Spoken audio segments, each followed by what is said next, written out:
नमस्कार, मैं आपका साथी सुमित अवस्थी। शाम के 7 बजने ही वाले हैं, चक्रव्यूह का वक्त हो गया है।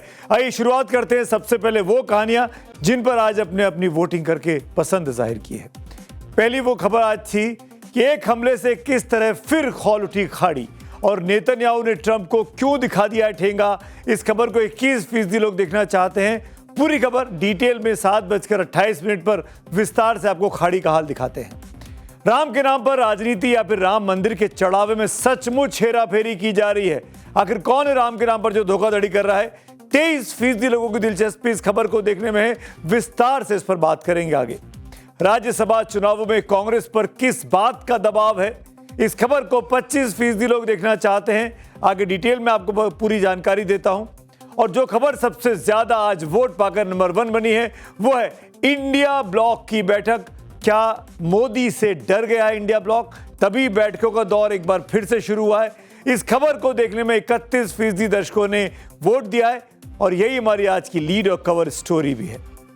शुरुआत ममता बनर्जी से करते हैं। इंडिया ब्लॉक में आज की तारीख में ममता बनर्जी सबसे इंपॉर्टेंट कैरेक्टर हो गई हैं। आज इंडिया ब्लॉक की बैठक में सबसे ज्यादा सुर्खियों में ममता बनर्जी रही।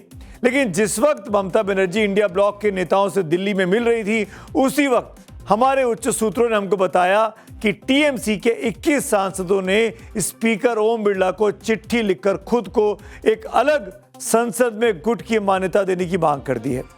कांग्रेस की पूर्व अध्यक्ष सोनिया गांधी से जिस वक्त ममता बनर्जी गले मिल रही थी दिल्ली में, मानो पुराने सारे गिले शिकवे उस आलिंगन में धुल जाएंगे, उसी वक्त कुछ ऐसा हो रहा था। उससे ममता बनर्जी को अपनी बढ़ती मुश्किलों का एहसास हो गया था। जहां इंडिया ब्लॉक की खुली बैठक में ममता बनर्जी बंगाल में अपनी खोई जमीन हासिल करने के लिए नई रणनीति पर जद्दोजहद कर रही थी, उसी समय 9 मोतीलाल नेहरू मार्ग पर स्थित केंद्रीय मंत्री भूपेंद्र यादव के आवास पर टीएमसी के बागी 10 सांसदों की एक सीक्रेट मीटिंग चल रही थी, ऐसा पता चला।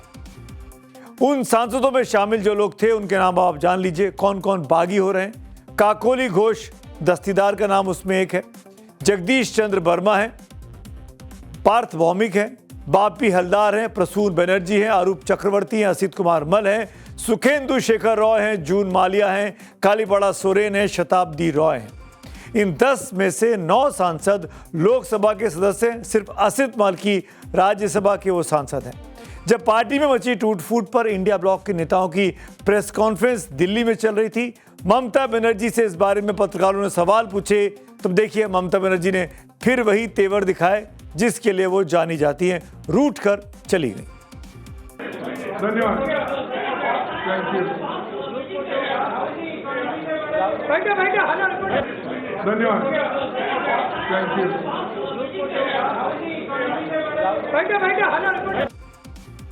वैसे टीएमसी सांसद कीर्ति आजाद ने आज सुबह एक ट्वीट किया था इस टूट फूट के बारे में, जो कि बीजेपी के कथित खेमे से फैलाया जा रहा है कि टीएमसी टूट रही है। कीर्ति आजाद ने अपने पोस्ट में लिखा, भाजपा के भ्रष्ट तंत्रों द्वारा फैलाई गई झूठी और मनगढ़ंत कहानी में 20 सांसदों की संख्या बताई जा रही है। भूपेंद्र यादव के घर पर हुई बैठक में 13 सांसद उपस्थित थे, जिनमें से 12 लोकसभा से और 1 राज्यसभा से था। इसके अलावा किसी और ने हस्ताक्षर नहीं किए हैं। वहीं एक ट्वीट महुआ मोइत्रा ने भी किया देर शाम को। 2024 में सांसदों ने टीएमसी के टिकट पर जीत हासिल की। एनडीए को जनादेश नहीं मिला था। सभी लालची स्वार्थी गद्दार अब बीजेपी में शामिल हो जाएं, अपनी सीटें छोड़ दें और बीजेपी के टिकट पर चुनाव लड़ें। देखते हैं आप कितने बड़े हीरो साबित होते हैं। महुआ मोइत्रा अपनी लॉयल्टी ममता बनर्जी के लिए साबित करते हुए। आज सुबह से ही ममता को बुरी खबरें आने लगी थी, जिनमें सबसे अहम रहा सुखेंदु रॉय चौधरी का राज्यसभा के अपने पद से इस्तीफा दे देना, राज्यसभा की सीट छोड़ देना। सुखेंदु ने अपने इस्तीफे की वजह पार्टी में आंतरिक लोकतंत्र के खत्म होने और पार्टी की नीतियों को बताया। अब सुखेंदु ने इस्तीफा दिया तो बंगाल विधानसभा में बगावत का झंडा उठाकर विपक्ष के नेता का पद पाने वाले ऋतुपत बनर्जी इसे सही ठहरा रहे हैं। और हाँ, उनके निशाने पर ममता और अभिषेक ही नहीं, डेरेक ओब्रायन भी हैं। 24 का दिसंबर से 2026 का अप्रैल में मार्च का अंत तक सुखेंदु जो बोल रहे हैं, मैं भी वो चीज भुगत के आया हूं। पिछले 1 साल में पार्लियामेंट के अंदर जितना बहस हुआ था, मैं उससे बाकी लोगों से ज्यादा बहस में भाग लिया। क्या परफॉर्मेंस है ये तो पब्लिक है। मगर फिर भी मैं भी लास्ट रो में बैठता था। ठीक है, खैर मैं लास्ट रो में बैठता तो आरटीआई एक्टिविस्ट बाकी कुछ और लोग, सामने सीट उन लोगों को मिला था, क्योंकि ये क्विज मास्टर का प्रेरोगेटिव है कौन किधर बैठेगा। मगर हालात ऐसा चल रहा है कि क्विज मास्टर को शायद 2029 में मौका ही नहीं मिलेगा पार्लियामेंट में जाकर ये क्लाउनगिरी करने का। क्विज मास्टर समझे ना, डेरेक ओब्रायन को क्विज मास्टर, वो एक वक्त में क्विज शोज के एंकर हुआ करते थे। आपको याद होगा कि कुछ दिनों पहले ही तृणमूल कांग्रेस के करीब 58 विधायकों की बगावत की खबर आई थी। अब आज सुबघाट एक और नए नाम की हो रही है और ये नाम सुनकर आप भी चौंक जाएंगे। एक वक्त ममता बनर्जी के बेहद करीबी माने जाने वाले, उनकी सरकार में मंत्री रहे और कोलकाता में लंबे समय तक मेयर के पद पर रहे विधायक फिरहाद हाकिम, जिनको बॉबी हाकिम के नाम से भी जानते हैं, वो आज जब विधानसभा पहुंचे तो खबर आई कि वो ऋतुपत बनर्जी के खेमे से मुलाकात कर रहे हैं। ममता बनर्जी दिल्ली में दोस्ती कर रही थी इंडिया ब्लॉक के साथ, तो वहां उनके अपने बहुत करीबी फिरहाद हाकिम बागी खेमे ऋतुपत बनर्जी के साथ देखे गए, ऐसा बताया गया। तो सवाल है कि क्या वो भी बागी खेमे में शामिल होने जा रहे हैं? अगर ऐसा हुआ तो ये ममता बनर्जी के लिए बहुत बड़ा झटका होने वाला है। वैसे इंडिया ब्लॉक की बैठक में ममता बनर्जी के अपने मुद्दे थे, लेकिन सार्वजनिक तौर पर चर्चा हुई केंद्र सरकार की नीतियों पर उठते सवालों की। इंडिया ब्लॉक इस पर माथापच्ची करता रहा कि बीजेपी की बढ़ती सत्ता की ताकत को रोके कैसे और खुद को राजनीतिक तौर पर मजबूत कैसे बनाए रखें, अपना रेलेवेंस कैसे साबित करें। जमाने के सामने ये मुद्दे पेश किए गए कि गरीबी, बेरोजगारी, शिक्षा के सवालों पर सरकार विफल रही है, लेकिन विपक्ष की चिंता देश के साथ साथ अपनी बेरोजगारी भी दूर करने की है। शिक्षा मंत्री को तत्काल इस्तीफे की हम मांग कर रहे हैं, वो इस्तीफा देना चाहिए, क्योंकि उनके कार्यकाल में नीट और सीबीएसई परीक्षाओं में शामिल लाखों युवकों के साथ विश्वासघात हुआ है। आज लाखों युवा आज रस्तों पे खड़े हुए हैं। कांग्रेस अध्यक्ष मल्लिकार्जुन खड़गे ने सीबीएसई और नीट के पेपर लीक के मुद्दे को उठाकर नौजवानों के आक्रोश और छात्रों की परेशानी के तार छेड़ दिए। खड़गे ने इंडिया ब्लॉक की तरफ से 5 बड़े फैसलों का आज इस मीटिंग के बाद ऐलान किया, जहां पर ये सभी पार्टियां एक साथ हैं। 23 पार्टियों का समूह है। पहला मुद्दा वोट लूट, चुनाव में धांधली और एसआईआर से जुड़े मुद्दों पर जल्द ही चीफ जस्टिस ऑफ इंडिया को एक पत्र लिखा जाएगा। दूसरा मुद्दा नीट और सीबीएसई परीक्षा विवाद को लेकर शिक्षा मंत्री धर्मेंद्र प्रधान के तत्काल इस्तीफे की मांग की जाएगी। तीसरा मुद्दा बेरोजगारी, महंगाई, किसानों के मुद्दों और अत्याचारों पर चर्चा के लिए केंद्र सरकार से सर्वदलीय बैठक बुलाने की मांग की गई है। चौथा मुद्दा सभी विपक्षी दल हर 2 महीने में बैठक करेंगे, अगली बैठक हैदराबाद में होगी, ये भी आज तय हुआ। और 5वां मुद्दा मॉनसून सत्र के दौरान संसद में विपक्षी दलों का समन्वय जारी रहेगा और रोजाना रणनीतिक बैठकें होती रहेंगी, यानी इंडिया ब्लॉक इंटैक्ट है, ये दिखाया गया। इंडिया ब्लॉक के फैसले पर बीजेपी अब चुटकी ले रही है। आज इंडिया ब्लॉक में 24 दल शामिल हुए, लेकिन सबकी नजरें टिकी थी कि क्या टीवी के यानी तमिलनाडु के मुख्यमंत्री विजय की जो पार्टी है, जिसमें कांग्रेस नई शामिल हुई है, सरकार में भी भागीदार है, टीवी के क्या आएगी इस बैठक में शामिल होगी। वहां टीवी के ने आज कहा कि उनको निमंत्रण नहीं मिला है। दूसरी तरफ इंडिया ब्लॉक की तरफ से कहा गया कि इसमें शामिल उन्हीं दलों को किया गया जिनके सांसद हैं, यानी केवल सांसदों के लिए संसद के स्तर पर यह कोऑर्डिनेशन है, रीजनल स्तर पर अभी नहीं बना है। तीसरी तरफ डीएमके का इस बैठक में नहीं होना इस गठबंधन में सबसे बड़ी दरार को भी दिखाता है। तमिलनाडु चुनाव के बाद कांग्रेस ने जैसे ही विजय को समर्थन का ऐलान कर दिया था, उनकी सरकार में शामिल हो गए थे, वैसे ही डीएमके जो कि चुनाव हारी थी, स्टालिन की पार्टी, वो बिदक गई थी और उसके साथ ही कांग्रेस का 22 साल पुराना रिश्ता भी चटक गया था। शरद पवार जैसे सीनियर नेता डीएमके के नहीं होने को चिंता का विषय बताते हैं, तो पहले ही गठबंधन से निकाल चुकी आम आदमी पार्टी कांग्रेस को सवालों के चक्रव्यूह में अब घेर रही है। अब देखिए, डीएमके उनका एक परंपरागत मित्र था और उनको बिना विश्वास में लिए जिस तरह से उन्होंने टीबीके का समर्थन किया, इससे उनके मन में नाराजगी है, जो कि स्वाभाविक है, किसी भी दल को होगी। मतलब एकता है या अनेकता है, ये साबित ही नहीं हो पा रहा है कि इंडिया ब्लॉक में है क्या कुछ, क्योंकि बहुत से खटास की बातें भी सामने आ रही हैं, भले ही चेहरा दिखाया जा रहा है कि हम सब एक हैं। वैसे जिस वक्त कॉन्स्टिट्यूशन क्लब में अंदर ये बैठक चल रही थी, बाहर राहुल गांधी के विरोध के पोस्टर जगह जगह उसके आसपास चिपका दिए गए थे। एक पोस्टर में केजरीवाल ये कहते हुए दिख रहे हैं कि लोग कहते हैं कि हम कांग्रेस को कमजोर कर रहे हैं, भला मैं कांग्रेस को क्या कमजोर करूंगा, राहुल गांधी खुद ही अकेले इस काम को बहुत अच्छे से कर रहे हैं। वहीं एक और पोस्टर में शरद पवार की तरफ से कहा गया कि राहुल गांधी में कंसिस्टेंसी की कमी है। तो एक पोस्टर में ममता बनर्जी की तरफ से कह रही हैं कि अगर कांग्रेस गठबंधन को नहीं चला सकती तो मैं इसे चला सकती हूं।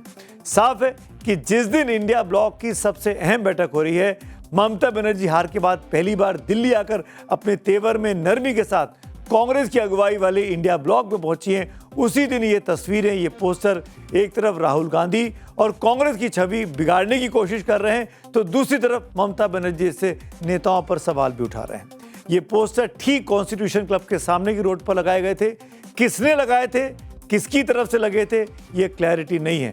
और मैं बता दूं कि संसद भवन के सामने, कॉन्स्टिट्यूशन क्लब के सामने पोस्टर लगाना आसान काम नहीं है, परमिशंस लेनी पड़ती हैं। पोस्टर लगे भी, बाद में कांग्रेस के कार्यकर्ताओं ने गुस्सा में गुस्सा कर इन पोस्टरों को उखाड़ दिया, लेकिन जिसने मैसेजिंग देने की कोशिश की वो कुछ हद तक कामयाब हो गए ये दिखाने में कि इंडिया ब्लॉक में एकता है या अनेकता का ये ब्लॉक है। ये सवाल जब पत्रकारों ने ममता बनर्जी से किया कि वो बगैर कोई जवाब दिए फिर आगे बढ़ गई। जी, टीएमसी बंगाल में फिर से सरकार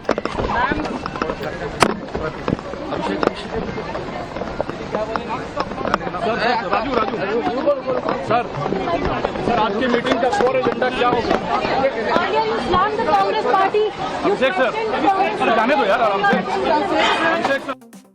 संजय राउत राहुल गांधी पर सवाल उठाने वालों पर सवाल उठा रहे हैं। वैसे राहुल गांधी पर सवाल तो ममता और केजरीवाल ने उठाए ही थे। आज ममता बड़ी दरकार के साथ इंडिया ब्लॉक की बैठक में पहुंची, सोनिया गांधी के साथ गले मिली, दिखाया कि सब कुछ समान है। तो अरविंद केजरीवाल पहले से ही इंडिया ब्लॉक से बाहर हो चुके हैं। हालांकि ममता और केजरीवाल के सियासी दावों से ही इंडिया ब्लॉक का खेल करीब 2.5 साल पहले खराब हो गया था। याद करिए 2024 में लोकसभा चुनाव से पहले की बात है, इंडिया ब्लॉक की बैठक में नीतीश कुमार को संयोजक बनाने पर सहमति बन गई थी, लेकिन लंगड़ी मार दी थी ममता बनर्जी और अरविंद केजरीवाल ने। दोनों ने दलित कार्ड चलते हुए खड़गे का नाम आगे कर दिया कि किसी दलित को बनाया जाना चाहिए संयोजक। नतीजा ये हुआ कि खिन्न होकर नीतीश कुमार नाराज हो गए इंडिया ब्लॉक से और वापस बीजेपी के पाले में चले गए। हालांकि राजनीति का खेल देखिए कि नीतीश कुमार सत्ता में तो हैं, लेकिन मुख्यमंत्री अब नहीं बचे, जबकि ममता और केजरीवाल अपने चुनाव हार कर पूर्व सीएम बन चुके हैं और मजबूरी में इंडिया ब्लॉक के साथ अब दिखना चाहते हैं। कल कोलकाता से दिल्ली पहुंची ममता तो भतीजे अभिषेक बनर्जी के साथ अरविंद केजरीवाल से मुलाकात करने पहुंची थी। वो जानते थे कि अरविंद केजरीवाल की तो इंडिया ब्लॉक में आएंगे नहीं, इसीलिए उनके घर जाकर अलग से उन्होंने मुलाकात की। ये मुलाकात इसलिए अहम है कि ममता इंडिया ब्लॉक की बैठक के लिए दिल्ली आई थी और केजरीवाल उस ब्लॉक में नहीं है। इंडिया ब्लॉक में बंगाल की हार का मातम है और उसके एक प्रमुख दल टीएमसी पर इन दिनों तोड़ फोड़ के बादल सबसे ज्यादा गरज रहे हैं।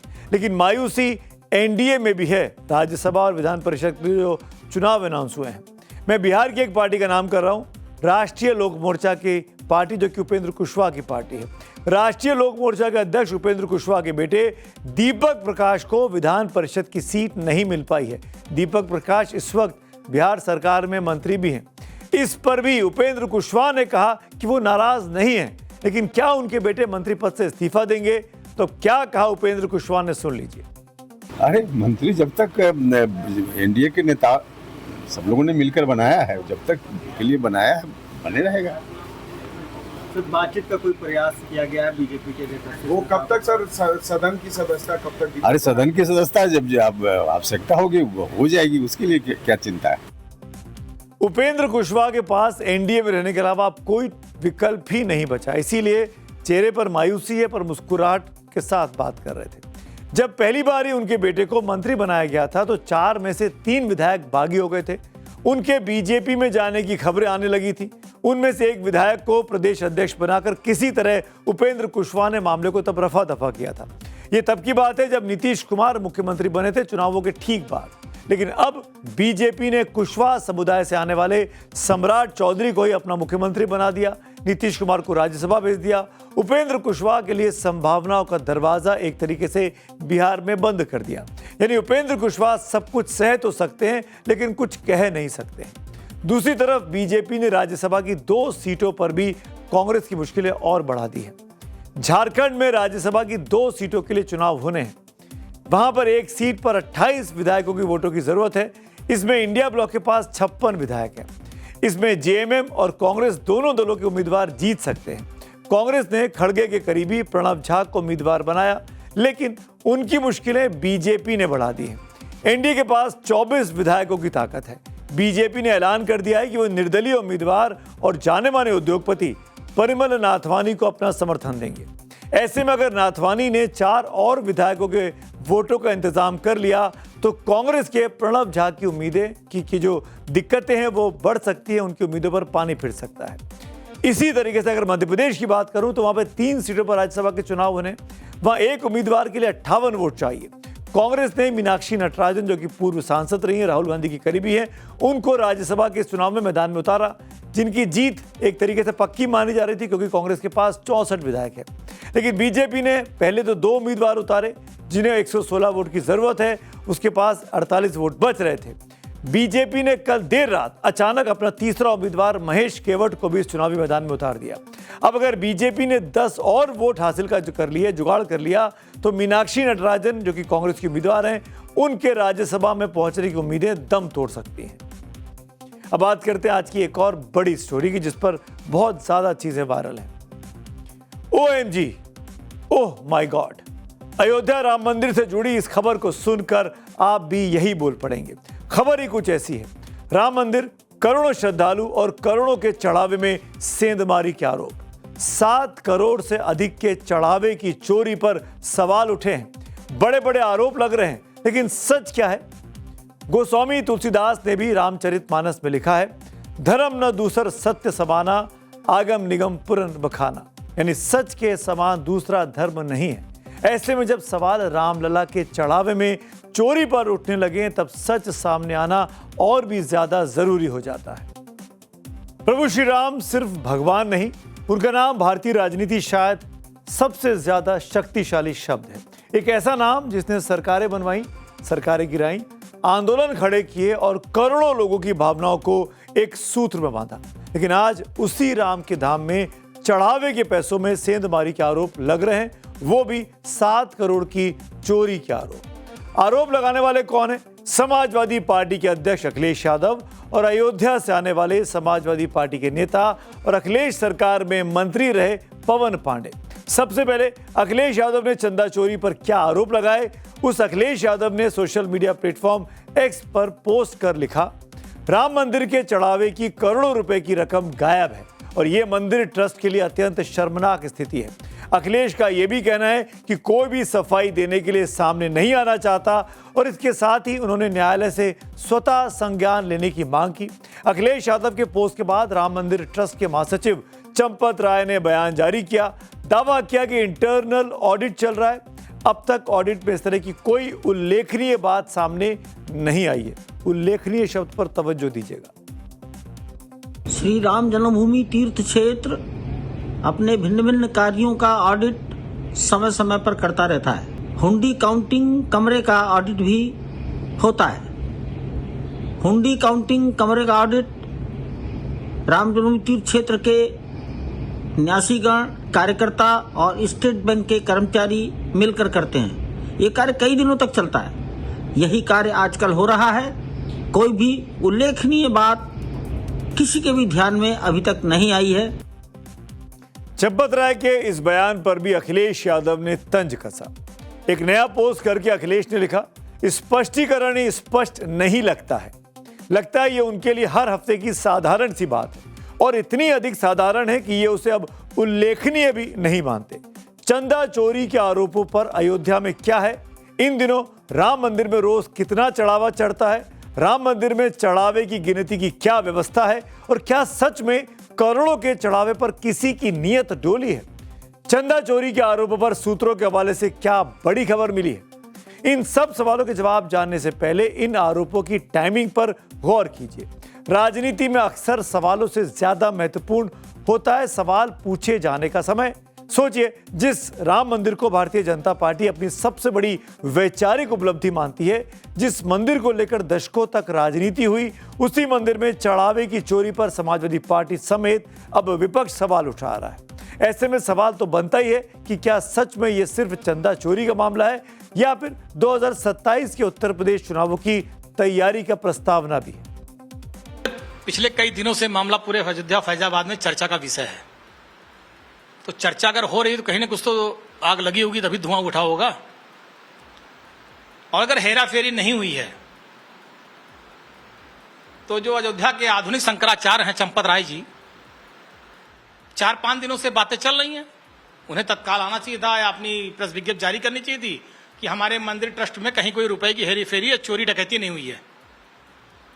उन्होंने ऐसा कुछ बोला ही नहीं। और कल जो बयान दिया वो भी देखा आपने, 40 सेकंड का बयान कैसे लग रहा था। आप आधे मन से जैसे कोई ऊपर से डांट पड़ी होगी, बोलो। राजा के नाक के नीचे डकैती हो गई है, पूरी लूट हो गई है, कैसे मुंह दिखाएं जनता को। सुरक्षा, सुनिए मेरी बात, सुरक्षा किसकी वहां? सुरक्षा अधिकारी किसका है? ट्रस्टी किसके हैं? ट्रस्ट किस दल से जुड़े हुए लोग हैं? जब सारा सब कुछ आपका है से लेके जेड तक, उसके बाद डकैती चोरी हो गई तो जिम्मेदार कौन है? अगर श्री राम मंदिर में रुपए चोरी नहीं हुए तो 4 हिरासत में क्यों लिए गए मंदिर से? सुनने मारा कई लोग जो रुपया गिनते थे वो निकाल दिए गए। यदि कोई गड़बड़ी नहीं हुई तो पुलिस ने कार्रवाई क्यों की? 4 लोगों को हिरासत में क्यों लिया गया? क्या सीसीटीवी में गड़बड़ी के सबूत नहीं मिले? कर्मचारी के खाते से 5 लाख रुपए कैसे मिले? अगर ट्रस्ट और बैंक ऑडिट रिपोर्ट सार्वजनिक करें फिर। पवन पांडे सपा के नेता, स्थानीय नेता हैं, विधायक भी पूर्व में रह चुके हैं। उनकी बातों में अगर जरा सा भी दम है तो इस पर जांच तो होनी चाहिए। यूपी में विपक्ष, खासकर समाजवादी पार्टी के नेता बहुत अच्छे से जानते हैं कि राम मंदिर का विरोध करने की राजनीतिक कीमत क्या होती है। इसीलिए अब सत्ता पक्ष के लोग आरोप लगा रहे हैं कि अखिलेश यादव की रणनीति बदल गई है। राम का विरोध नहीं, राम के नाम पर चल रही व्यवस्था पर सवाल उठाया जाए, मंदिर पर नहीं, मंदिर प्रबंधन को सवालों के घेरे में खड़ा किया जाए। आज झूठ का नैरेटिव, अफवाह फैला करके आप सनातन संस्कृति पर, प्रभु श्री राम लला के भव्य मंदिर पर झूठ का नैरेटिव, अफवाह फैला करके गढ़ने का असफल प्रयास कर रहे हैं। आपको हो क्या गया है? समाजवादी पार्टी के मुखिया श्री अखिलेश यादव जी, कृपया अपनी सोच को सनातन संस्कृति के खिलाफ मत करिए। आने वाले दिनों में इसका खामियाजा आपको भुगतना पड़ेगा। 27 में आपको पुनः मुंह की खानी पड़ेगी। आप झूठ के नैरेटिव को कभी सफलता तक नहीं पहुंचा पाएंगे। उत्तर प्रदेश बीजेपी के अध्यक्ष पंकज चौधरी से आज कई बार सवाल हुए। एक सवाल के जवाब में तो पंकज चौधरी गुस्से से भड़क उठे। देखिए जरा। देखिए, वो सरकार का विषय नहीं है, वो वहाँ के ट्रस्ट का विषय है और जांच चल रही है। पहले रिपोर्ट आने से फिर उसको बोलूंगा। लेकिन अभी तक इतना 7 करोड़ की राशि जो चढ़ावे की है गायब हो गई है, क्योंकि सनातन पर ये एक चोट है। और आपकी कहाँ पे कौन कह रहा गायब हो गई है? तो अखिलेश यादव ने दावा, अखिलेश यादव कहते रहे, उनका हम जवाब थोड़ी देते रहेंगे। तो सत्ता पक्ष कह रहा है ये सब राजनीति है, साजिश है, झूठ है। वहीं विपक्ष पूछ रहा है राम भक्तों के चढ़ावे में करोड़ों की चोरी हुई है। यह किसी से छिपा नहीं है कि रामलला के दरबार में श्रद्धालुओं का हर दिन तांता लगा रहता है, मेला लगा रहता है। कोई अपनी पहली कमाई चढ़ाता है तो कोई अपनी मनोकामना पूरी करने के लिए लंबी अपनी परिवार की सबसे कीमती चीजें उनको भेंट कर देता है, तो कोई अपनी श्रद्धा और समर्थ के मुताबिक दान करता रहता है। राम मंदिर ट्रस्ट के मुताबिक आम दिनों में 70 से 80 हजार श्रद्धालु रोजाना दर्शन करने आते हैं। वहीं छुट्टी के दिन, वीकेंड पर या त्योहारों पर ये श्रद्धालुओं की तादाद बढ़कर 1 से 1.5 लाख तक रोजाना हो जाती है। रोज करीब 1 करोड़ रुपया या उससे ज्यादा का चढ़ावा राम मंदिर में चढ़ता है। राम मंदिर ट्रस्ट की 2024-25 की वार्षिक रिपोर्ट के मुताबिक मंदिर की कुल आय 327 करोड़ 7 लाख रुपए रही, जिसमें दान या चढ़ावे से 153 करोड़ रुपए आए। रही बात चंदा चोरी के आरोपों की, तो इस पर राम मंदिर ट्रस्ट का कहना है कि सब कुछ नियमों के मुताबिक होता है, कोई गड़बड़ी सामने नहीं आई है, सिरे से इसको खारिज किया जा रहा है। जब आरोप प्रत्यारोप के बीच ये भी जान लीजिए कि राम मंदिर में चढ़ावे की गिनती कैसे होती है। राम मंदिर में चढ़ावे की गिनती एसबीआई बैंक कर्मचारी ट्रस्ट के लोगों की मौजूदगी में करते हैं। ये गिनती सीसीटीवी की निगरानी में होती है। दान की रकम को रजिस्टर पर चढ़ाया जाता है, फिर उसे राम मंदिर परिसर में ही बने लॉकर में रख दिया जाता है। अगले दिन रुपए बैंक में जमा करा दिए जाते हैं। ट्रस्ट का मेन अकाउंट अयोध्या धाम के भारतीय स्टेट बैंक में है। चढ़ावे की रकम के ऑडिट का पूरा काम टीसीएस यानी टाटा कंसल्टेंसी सर्विसेज की निगरानी में किया जाता है। इतनी निगरानी के बावजूद चोरी के आरोप लगना हैरान करने वाली बात है। राम मंदिर के ट्रस्टी समेत पूरा संत समाज तो इसे राजनीति से प्रेरित करार दे रहा है और आरोप लगाने वाले अखिलेश यादव को कटघरे में खड़ा कर रहे हैं। आपको बता दूं, और ट्रस्टों की तरह राम मंदिर ट्रस्ट भी आरटीआई के दायरे से बाहर है। राम मंदिर में कितना चढ़ावा आता है, किसको उस चढ़ावे का क्या किया जाता है, इसकी जानकारी ट्रस्ट की बैठक में ही दी जाती है। आखिरी बार दिसंबर 2025 में चढ़ावे की जानकारी सार्वजनिक की गई थी। ट्रस्ट की पिछली बैठक में ये जानकारी सामने आई थी कि राम मंदिर को कुल 4,575 करोड़ रुपए दान में मिले। पिछले 5 साल 9 महीने में मंदिर निर्माण पर 2,475 करोड़ रुपए खर्च हुए और इसके बाद राम मंदिर ट्रस्ट के पास लगभग 2,100 करोड़ रुपए बचे थे। राम मंदिर में जो चढ़ावा आता है वो किसी राजनीतिक दल का चंदा नहीं है, वो किसी चुनावी फंड का पैसा नहीं है, वो करोड़ों राम भक्तों की श्रद्धा का धन है। इसीलिए इस मामले में न राजनीति होनी चाहिए, न पर्दादारी रहनी चाहिए। ग्लोबल वेल्थ इंडेक्स 2026 की एक रिपोर्ट के मुताबिक तिरुमला तिरुपति वेंकटेश्वर मंदिर देश का सबसे अमीर मंदिर माना जाता है। तिरुपति मंदिर की सालाना कमाई 5,258 करोड़ रुपए की है। वही मंदिर की कुल संपत्ति 3,38,000 करोड़ रुपए है। केरल के श्री पद्मनाभ स्वामी मंदिर में सालाना कमाई 15 से 25 करोड़ रुपए की है। कुल संपत्ति 2.5 लाख करोड़ रुपए है। अमृतसर स्वर्ण मंदिर की सालाना आमदनी 1,260 करोड़ रुपए है। पुरी के जगन्नाथ मंदिर की सालाना कमाई 1,200 करोड़ रुपए और मंदिर की कुल संपत्ति 1,20,000 करोड़ रुपए से ज्यादा आंकी गई है। वहीं शिरडी के साईं मंदिर की सालाना आमदनी 600 करोड़ रुपए है। वहीं कुल संपत्ति 3,000 करोड़ रुपए की है। और अब बात करते हैं आज की एक और बड़ी कहानी की। पश्चिम एशिया में फारस की खाड़ी के आसमान में एक बार फिर से तबाही बरस रही है। कहने को तो 60 दिनों पहले ईरान ने अमेरिका और इजराइल गठबंधन के साथ सीज फायर का ऐलान किया था, लेकिन बीते कुछ घंटों में वो युद्ध अब एक ही झटके में महायुद्ध में तब्दील होता दिखता है। रविवार की काली रात ईरान से निकली दर्जनों बैलिस्टिक मिसाइलों ने इजराइल के आसमान को लाल कर दिया। ईरान खुलकर लेबनान के साथ खड़ा हुआ है। उसका